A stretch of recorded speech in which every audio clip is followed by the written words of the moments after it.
Uh, Coach, what makes AJ so special for BYU? Um, well, the talent is there, right? Obviously a special talent, but man, he's just super competitive and really, really loves the game of basketball. Like he's he's addicted to it. He's constantly working on getting better. And when you got a guy who's that talented, that addicted, and plays with that kind of energy, he's not just an upside guy, he's a production guy. And then obviously you want to hone in on stopping him, but I mean this is going to be the case in the Big 12 for most games, right? There's other playmakers, stars on the team.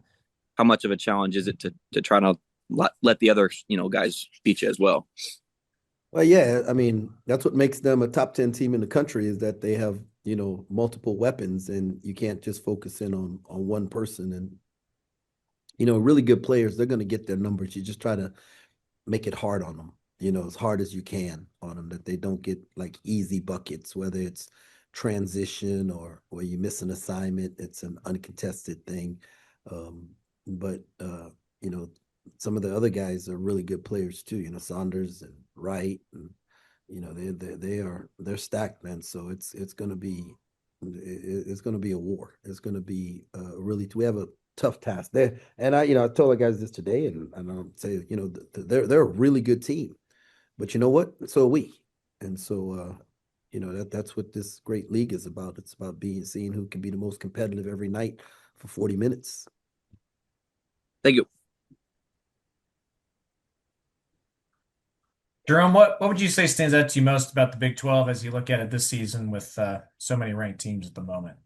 Yeah, just the depth of it, man. Just um it's always since I've been in, we've had a deep league and we've added teams and it just got deeper, and um, with the portal and everything that's going on, everyone can acquire talent, and so it's with talent. It's not like everyone can get good quickly, and that's what's happened, where with the coaches at the universities have coaching changes. Those coaches have come in and brought in talent, and um, so from top to bottom, man, there's no nights off. It's a little better this year for us because we're only playing 18 games and you get a bye week. Last year, 20 games, no bye. Man, that was a grind. So that's gonna help a little bit there. And do you see rotation, I don't know, shortening it up at all during Big 12 games, or will it look pretty similar to what we've seen through the Probably first few? probably look pretty similar. Might as it goes along tighten up a little bit, but the players determine that. Not me. Like and guys, if there's a separation, I'm not gonna play a guy just to play a guy. I'm gonna play guys who give us the best chance to win. And some nights it's gonna be playing 9 or 10. Some nights it's gonna be playing 8. Do you sense the guys are pretty hyped to get this thing going? Yeah. Oh man, great practice today. I mean, we understand we're gonna be an underdog in darn near every game we play, right? And we got to go be the hunter. We've got to be the most desperate, gritty, tough, chip on our shoulder kind of thing. And I think the guys, excited about that. Thanks, Jerome. Uh, Coach, what have you made of the situation going on at Baylor? I know you have great relationships over there still, and just kind of how have you seen that as this has gone on? Yeah, Scott's always been one of the most creative and engine, that just his ability to look at a situation and figure out and be as creative and work within the rules. And everything he's doing is within the rules. And so I don't think whether it's Coach Izzo or Hurley or Coach Few, I don't think any of them said anything wrong. But also, I don't think Scott did anything wrong. And heck, if we can add one, I'm gonna add one. And that's the rules they gave us to abide by. And Utah's added a guy, BYU's added a guy.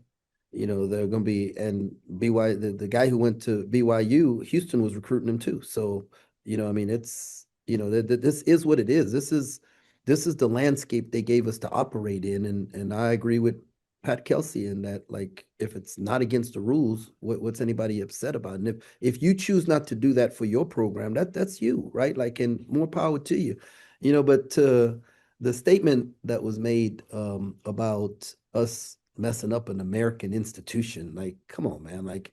They said the same thing about the shot clock, right? You put a shot clock in, oh my God, it's going to ruin the game. You allow freshmen to play. Oh man, it's going to ruin the game. You let you play one and done players. Oh man, it's going to ruin the game. Like man, nothing's going to ruin this game of basketball, right? It's a beautiful game that we love to play, and what basketball coaches are creative. We are creative and we figure ways out. And some people sit around and complain, and some people get stuff done.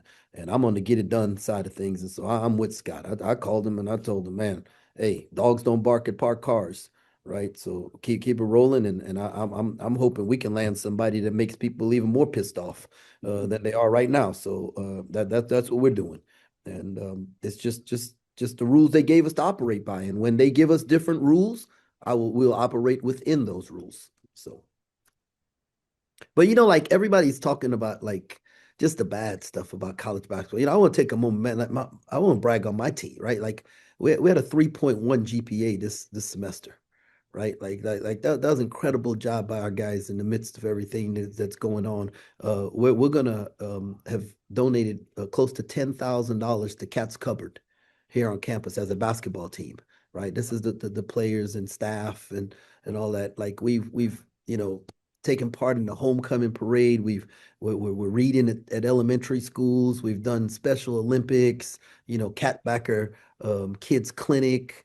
We've gone to church dinners and doing financial literacy and bringing guys in where guys are learning how to take care of the finances that they're earning. And I'm getting emails and letters every day from people in the community just bragging on what our young men are doing in the community and how they're representing themselves. And so, man, so proud of our guys, what they've done academically, so proud of what's done in this community and what we're doing on the basketball floor and how they care about this university. So let's not get it twisted, man. Like college basketball and college basketball players and these young people are terrific young people who are doing an incredible job here in our community and in other communities around the country. And they should be praised and not like all the negative stuff that's being said. Just wanted to go back to Big 12 play. Do you tell the guys anything about it? I know it's a lot of their first times going through this, or is it just basketball's basketball? No, these dudes have been watching it. They've been watching other teams. They know how good teams are. They know what we're getting. They're excited about getting into it. Obviously, once you start Big 12 play, it's a more physical. Probably less fouls are called, and you got to play through some more contact, and the intensity level ratchets up. And but we saw that happen at practice today, where the intensity level just ratcheted up, and so we're fired up about it. They're fired up about it. Thanks, Coach.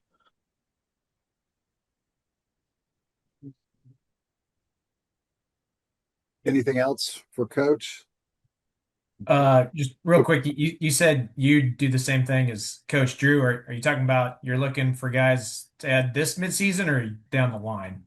Yeah, no, I mean, we get 15 guys on the roster and we don't have 15 right now. So if someone becomes available that fits what we need and or whether for now or for the future, we're going to bring somebody in.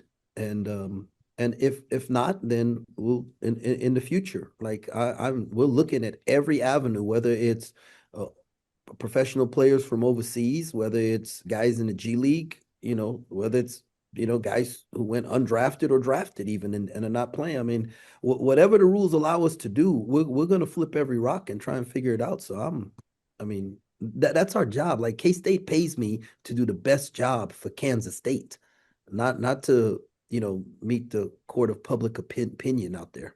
And so that's we're in the staff. We're working at it, man. Okay, gotcha. I've got a couple, go ahead. Coach.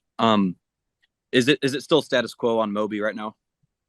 Well, he had a really good practice today. A couple games ago, I thought he was going to be able to play, and when it was time for tip,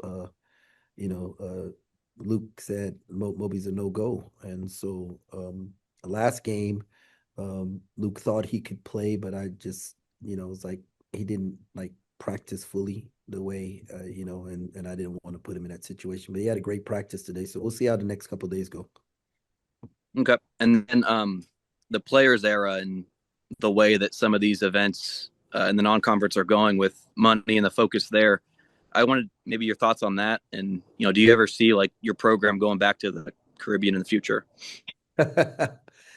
Man, I would love to go back to the Caribbean every year, and those tournaments are so great for our fans and for our guys and stuff. But, with, rev share and us having to do our part. I mean, Gene and the foundation, those guys are doing a great job of helping, raise the money for revenue sharing for all the sports. And I believe that we have to do our part too. So, part of that is going to be to play in events like the Players Era, and it might mean missing out on some of those other opportunities.